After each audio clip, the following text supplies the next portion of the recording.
Assalamu alaikum wa rahmatullahi wa barakatuh, chers frères et sœurs. Aujourd'hui, nous ouvrons ensemble une porte profonde, celle des élus d'Allah. Ces êtres rares et puissants que le Très-Haut choisit pour accomplir sa volonté sur cette terre. Mais qui sont-ils vraiment, ces élus, au-delà des titres et des apparences visibles? Dans le livre sacré, Allah nous dit clairement « Allah choisit parmi ses messagers qui il veut ». Sourate Al-Imran 3:169. Ce verset souligne une vérité essentielle. Le choix divin ne suit pas nos critères humains, il dépasse tout entendement. Allah choisit librement ce qu'il destine à des missions particulières, à des rôles qui influencent le destin des âmes et des communautés. Ces élus ne sont pas nécessairement les plus riches, les plus puissants ou les plus visibles aux yeux du monde. Parfois, ce sont des cœurs silencieux, des âmes cachées, que seule la lumière divine éclaire. Les messagers sont les premiers élus, porteurs du message sacré, mais il existe aussi d'autres catégories d'élus. Ceux dont la mission est plus intime, plus spirituelle. Ce sont des âmes dotées d'une force intérieure, d'un courage qui dépasse la peur, et d'une foi qui ne vacille jamais, même quand le chemin semble solitaire. Ils sont appelés à tracer une voie unique, parfois en marge des foules, avec la certitude que leur force vient d'Allah seul. Imagine un sentier étroit dans une forêt dense, peu emprunté, parfois difficile à discerner.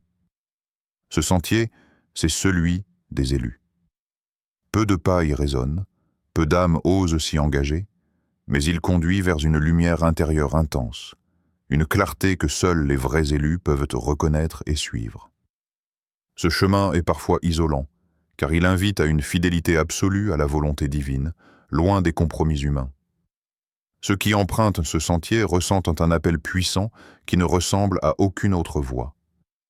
C'est un appel silencieux qui bouleverse, qui remue le cœur au plus profond et qui donne une force nouvelle à avancer malgré les tempêtes. Le croyant élu sait que cette voie est un honneur et un fardeau à la fois, une mission confiée par celui qui ne se trompe jamais. Frères et sœurs, je vous pose cette question essentielle. Te sens-tu appelé à un chemin unique, parfois solitaire, mais toujours fort? Cette question n'est pas là pour susciter un doute, mais pour réveiller cette étincelle qui brûle en toi, ce signe caché que tu es peut-être un élu, un serviteur privilégié d'Allah. Dans ce monde rempli de distractions et d'égarements, ce sentiment d'être différent, d'être mis à l'épreuve avec des défis spécifiques, est souvent un signe que tu fais partie de ce cercle sacré. Le chemin des élus ne se mesure pas à la reconnaissance des hommes, mais à la paix intérieure, à la constance dans l'obéissance et au courage de rester droit dans la tourmente. Allah promet à ceux qui suivent ce chemin avec sincérité une récompense immense, ici-bas et dans l'au-delà, car ils portent en eux la lumière divine qui éclaire l'humanité. Prenons un instant pour réfléchir. Ce sentiment d'un appel unique, ce poids dans ton cœur qui ne peut être ignoré, est-ce un hasard? Ou est-ce un signe que tu es choisi parmi des millions pour être un phare, un gardien de la foi, un bâtisseur de paix dans ce monde? La grandeur de l'élu ne réside pas dans sa puissance apparente, mais dans la force de son âme et sa connexion intime avec Allah. Dans les prochains moments, nous allons explorer ensemble ces signes qui distinguent les élus, pour que chacun d'entre nous puisse reconnaître la grandeur cachée en lui et la mission sacrée qu'il porte. Section 2. Signe 1. La foi inébranlable face aux épreuves. Imagine. Le vent brûlant du désert te fouette le visage. La terre sous tes pieds est aride, fissurée, et le silence qui t'entoure semble lourd de solitude. Il n'y a ni ombre, ni refuge, ni voix humaine. Tu es seul, face à une décision qui pourrait te briser ou t'élever. C'est dans cet espace de vide que naissent les élus. Là où tout semble perdu, là où il n'y a plus rien à quoi se raccrocher, si ce n'est Allah.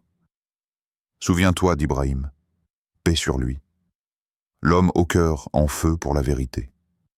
Il n'était pas dans un désert métaphorique, mais bien dans une situation d'une intensité extrême. Rejeté par son propre peuple, menacé par un roi tyrannique, jeté dans un brasier allumé de mains humaines. Et pourtant, c'est là, au bord de la destruction apparente, que sa foi a éclaté comme une lumière pure. Il a dit « Allah me suffit, il est le meilleur garant ». Et le feu, sur ordre d'Allah, est devenu pour lui fraîcheur et salut. Nul ne peut changer ces paroles. Sourate Al-Furqan, 25-4. Les élus le savent, même si le monde entier te trahit, si Allah a parlé sur toi, rien ne pourra annuler ce décret. La foi inébranlable ne se construit pas dans le confort. Elle naît dans les tremblements, dans les nuits sans réponse, dans les pourquoi qui restent suspendus. Elle pousse dans la douleur et fleurit dans le silence. C'est lorsque tu tombes à genoux, que tu pleures en secret, que ton cœur est à deux doigts de lâcher, que quelque chose se passe. Ton âme refuse de céder.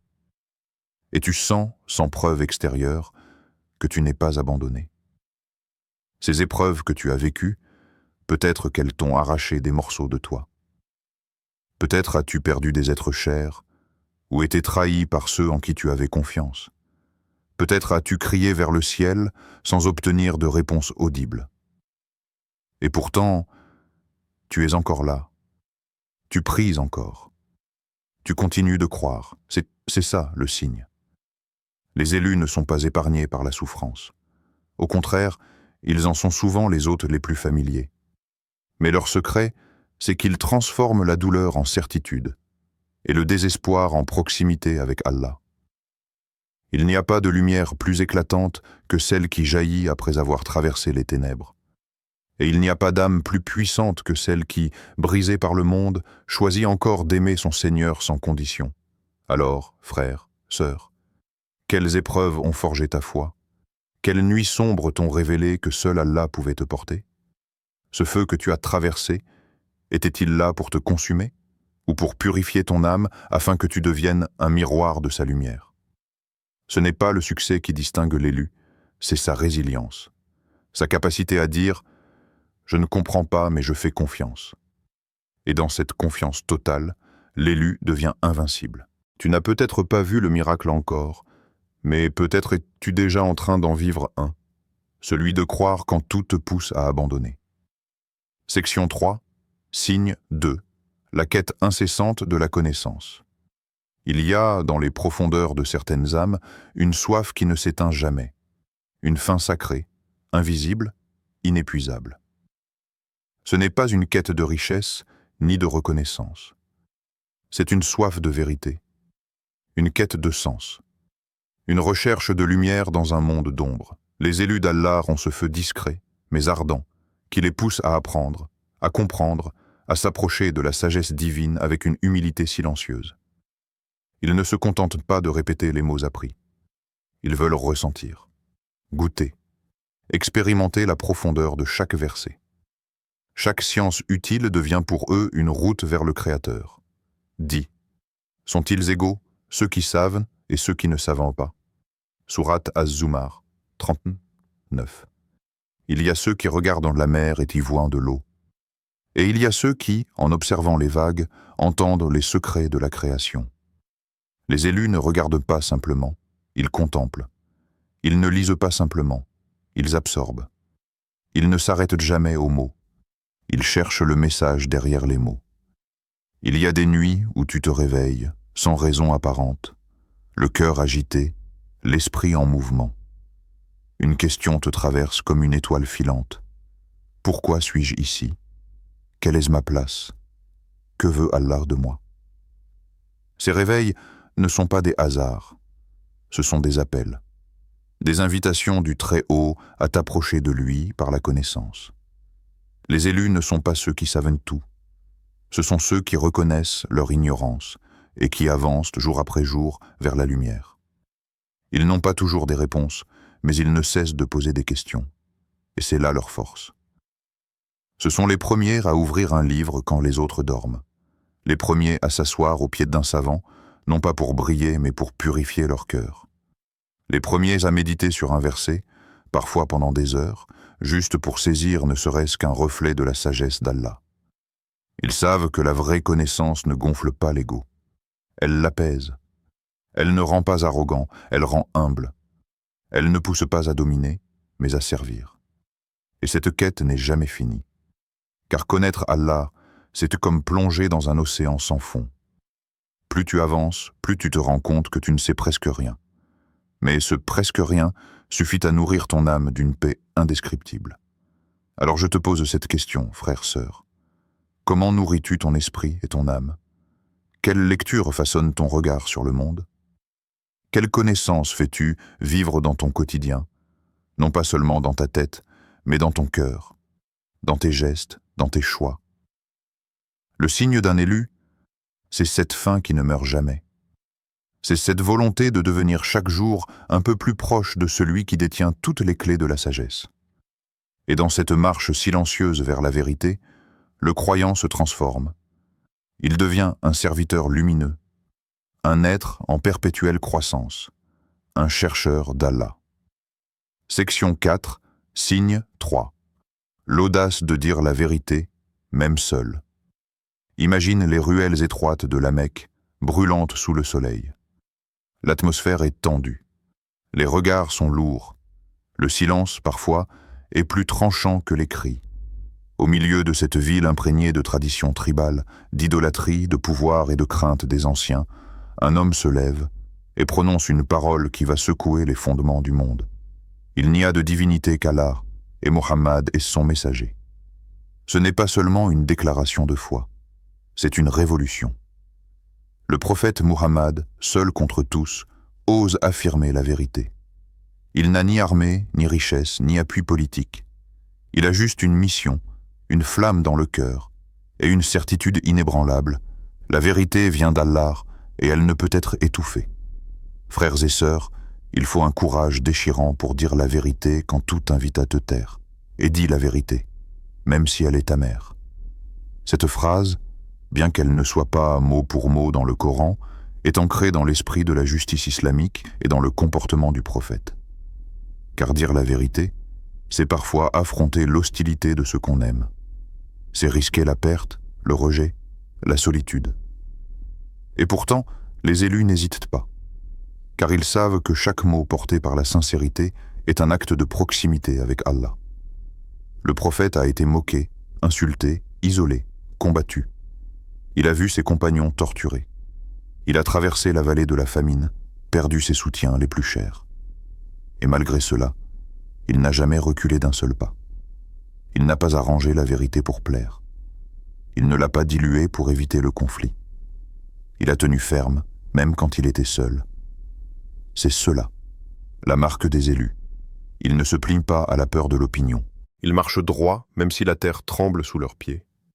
Ils parlent avec droiture, même si leurs voix sont les seules à résonner dans un monde de compromis. Tu veux reconnaître un élu? Regarde celui qui ose dire ce que personne ne veut entendre. Celui qui se dresse contre l'injustice même si ses genoux flanchent. Celui qui préfère l'exil à la trahison de sa conscience. Car la vérité est une épée, mais elle est aussi une lumière. Et seuls les cœurs solides peuvent la porter sans être aveuglés. Aujourd'hui encore, cette force est rare. Dans un monde où le mensonge est maquillé, où la vérité est censurée, édulcorée, cachée, il faut être audacieux. Il faut être prêt à se tenir seul, debout, face à la foule. Car la vérité ne cherche pas les applaudissements, elle cherche les cœurs sincères. Alors je te pose cette question, à toi qui écoutes avec ton cœur. Es-tu prêt à défendre la vérité, même si tu es seul? Pas la vérité qui flatte, pas celle qui évite les vagues, mais la vérité qui dérange, qui libère, qui fait trembler les murailles du faux. Si tu sens en toi ce feu, cette volonté d'être la voix de ce qui est juste, même au prix de ta tranquillité, alors peut-être portes-tu déjà l'un des signes des élus. Section 5. Signe 4. La compassion profonde pour toute création. Il y a des cœurs qui pleurent quand une fleur se fane, des âmes qui frémissent devant la souffrance d'un oiseau blessé, d'un enfant sans regard, d'un inconnu qui passe les yeux vides. Ces cœurs-là ne sont pas faibles. Ce sont les plus puissants. Ils portent en eux le secret des élus, la miséricorde universelle. Et nous ne t'avons envoyé qu'en miséricorde pour l'univers. Sourate Al-Anbiya, 21-107. Le prophète Mohammed n'était pas uniquement une miséricorde pour les croyants, mais pour tout l'univers, les hommes, les femmes, les enfants, les animaux, les arbres, les montagnes. Il incarnait cette compassion divine qui ne juge pas d'abord, mais qui accueille, qui comprend, qui essuie les larmes avant même de demander pourquoi elles coulent. Les élus sont ceux dont le cœur bat au rythme de la souffrance du monde. Ils ne ferment pas les yeux sur une injustice, même si elle est discrète. Ils ne détournent pas le regard devant un mendiant, un animal errant, un frère en colère. Ils sentent, ils absorbent, et ils répondent par la douceur, même quand la dureté serait permise. Regarde comment le prophète traitait ceux qui l'insultaient. Quand les gens de Taïf l'ont blessé, humilié, chassé, et que les anges lui proposèrent de faire écraser leur ville, il refusa. Il leva les mains au ciel et dit « Ô Allah, guide mon peuple, car ils ne savent pas. » C'est ça la miséricorde, la vraie, celle qui ne cherche pas la vengeance, mais la guérison. Les élus ne sont pas aveugles à la douleur du monde. Ils y voient une opportunité d'être les mains par lesquelles Allah soigne, les bras par lesquels il embrasse, la voix par laquelle il apaise. Leur compassion ne s'arrête pas à leur famille ou à leur cercle proche. Elle déborde. Elle touche même ceux qui les rejettent, ceux qui les blessent, ceux qui ne comprennent pas encore. Et cette compassion, elle n'est pas toujours spectaculaire. Parfois, c'est dans les petits gestes qu'elle se cache. Un sourire sincère, un silence respectueux au lieu d'une critique, une prière discrète pour quelqu'un qui t'a fait du mal, un regard plein de bonté envers une créature sans défense. Les élus savent que chaque être vivant est une création d'Allah, et qu'en respectant, en aimant cette création, ils honorent le Créateur lui-même. Ils vivent cette compassion non comme une faiblesse, mais comme une forme de servitude sacrée. Alors je te pose cette question, mon frère, ma sœur. Comment manifestes-tu cette compassion au quotidien? Est-ce que ton cœur vibre devant la souffrance d'un autre? Est-ce que ta langue apaise plus qu'elle ne juge? Est-ce que tu marches dans ce monde en laissant derrière toi des traces de douceur, des souvenirs de paix, des cicatrices guéries par ta bonté silencieuse?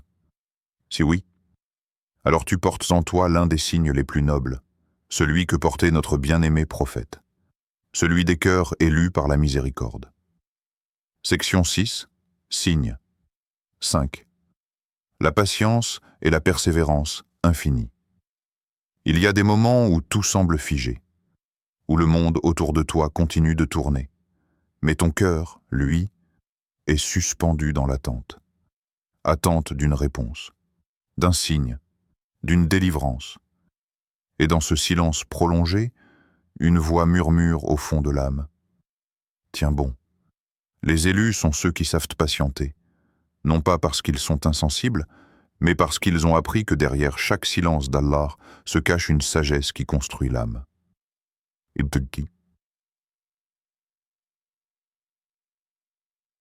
Soyez patients.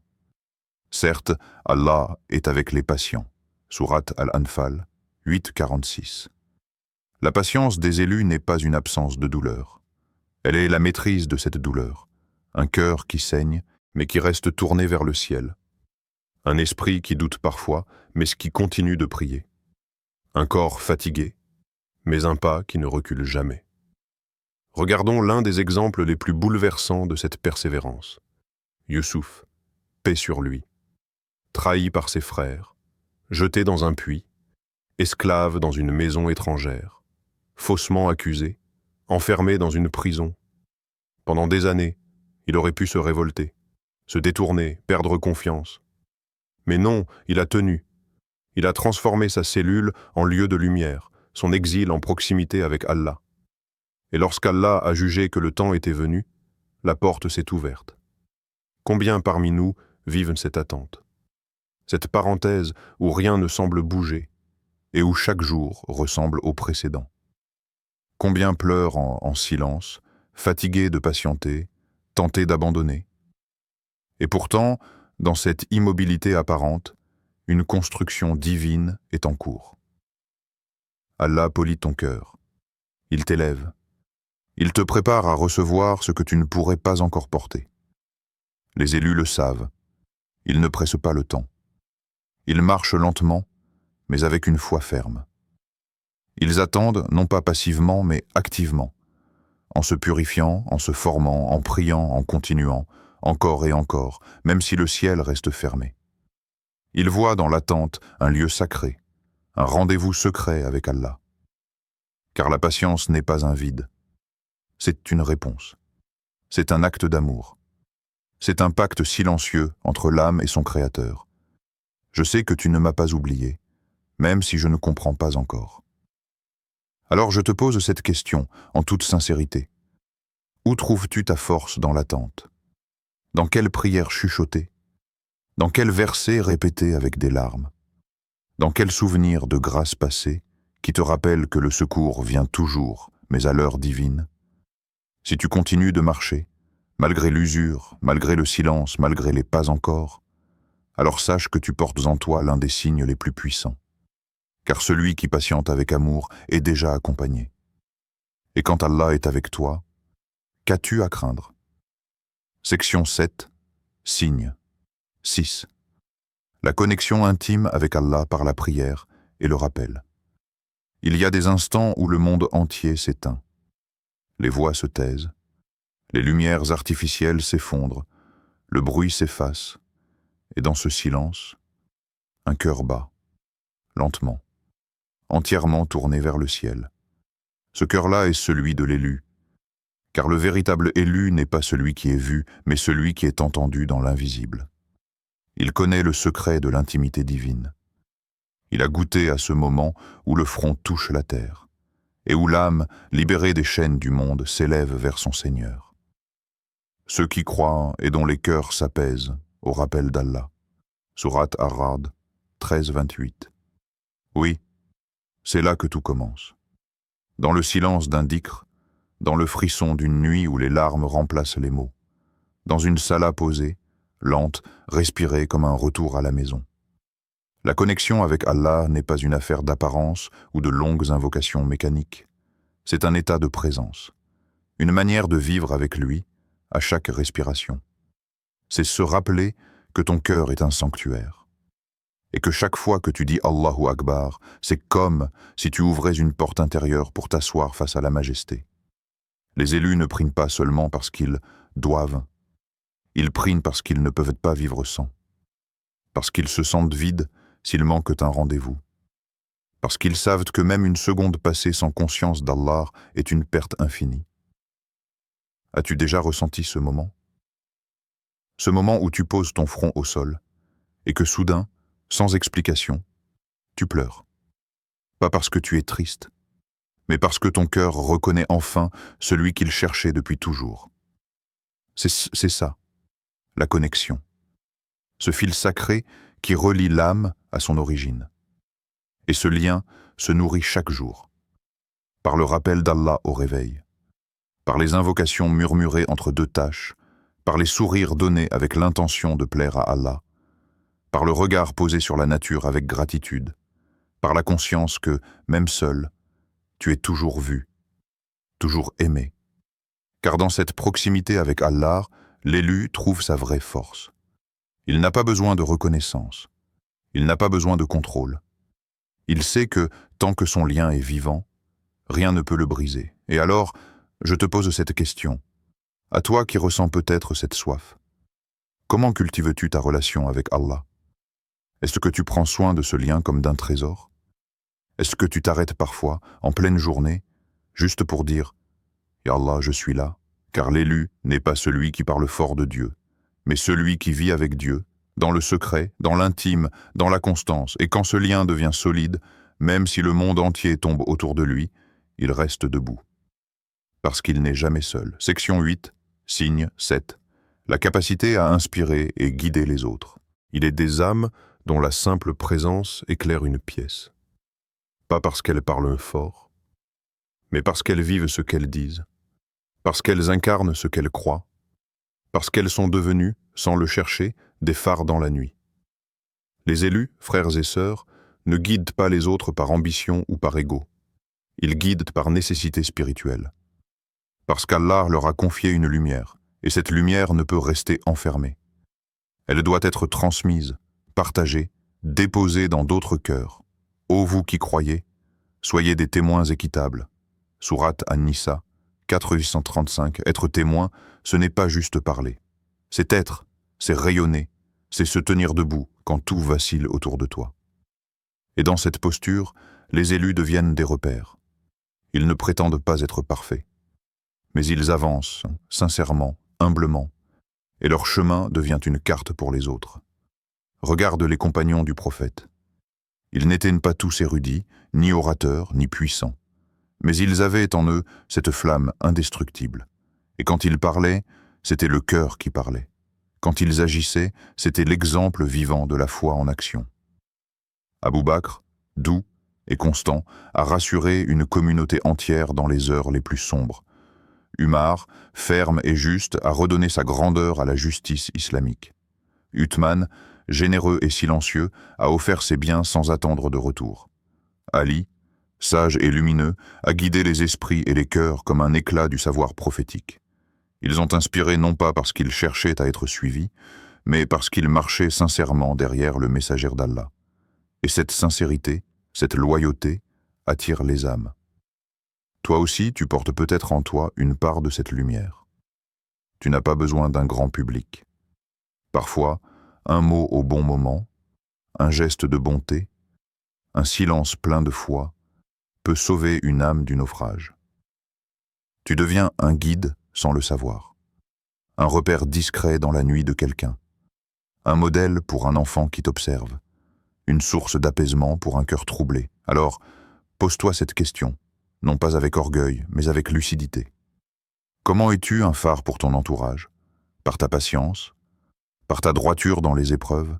Par ta capacité à écouter sans juger, à tendre la main sans condition? L'élu est celui qui porte la lumière, même quand il est fatigué. Celui qui continue d'aimer, même quand il a été blessé. Celui qui continue d'enseigner, même dans les ruines. Parce que ce qu'il donne ne vient pas de lui. Cela vient d'Allah. Et cette lumière, frère, sœur, elle est peut-être déjà en toi.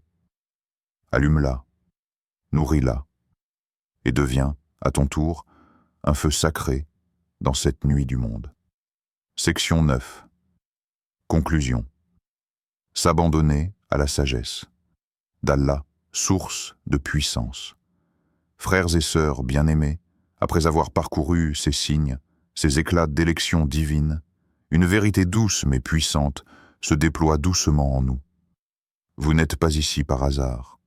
Votre souffle, vos épreuves, vos silences, vos élans du cœur vers Allah, tout cela porte un sens. Et ce sens est enveloppé dans la sagesse subtile et insondable du Très-Haut, et place ta confiance en le Très miséricordieux, dont la miséricorde embrasse toute chose. Sourate Al-A'raf, 7,56. L'élu, ce n'est pas seulement celui qui accomplit de grandes choses, c'est celui qui s'abandonne, avec amour, dans les bras invisibles d'Allah. Celui qui comprend que sa puissance ne vient pas de ses moyens, mais de sa soumission pleine de foi. Car dans l'abandon à Allah, il y a une force que ce monde ne peut ni comprendre ni briser.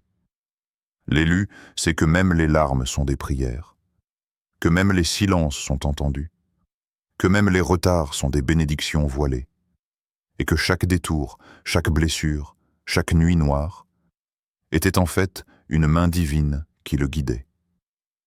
Toi qui écoutes ces paroles, toi qui ressens cette vibration intérieure, tu fais partie de ces âmes que Dieu a touchées. Même si tu doutes, même si tu tombes, même si tu as oublié ton nom au milieu de la tempête. Allah, lui, ne t'a jamais oublié. Tu es puissant, non par ton orgueil, mais parce que tu as tenu bon, parce que tu continues d'aimer, de chercher, de t'incliner, parce que malgré les épreuves, ton cœur bat encore au rythme du nom d'Allah. Tu es audacieux, parce que tu choisis la vérité dans un monde de mensonges, parce que tu choisis la douceur quand le monde crie vengeance, parce que tu avances, même quand personne ne te voit. Tu es aimé d'Allah, car il t'a permis d'entendre ce rappel, et nul ne reçoit sa parole s'il n'est pas, quelque part, déjà choisi. Alors, ne lutte plus contre ton chemin. épouse-le. Laisse-toi porter par cette sagesse supérieure qui voit au-delà de tes peurs et de tes attentes. Laisse la lumière d'Allah te traverser et te transformer. Et si ton cœur a été touché par ce voyage, si une étincelle s'est allumée en toi, alors abonne-toi à Rayon d'Islam. Car ce n'est pas une chaîne, c'est une quête.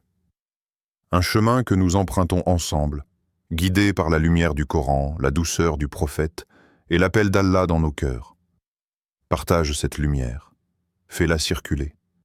Car peut-être qu'à travers toi, un autre cœur s'éveillera à son tour, et la chaîne de lumière ne s'éteindra jamais.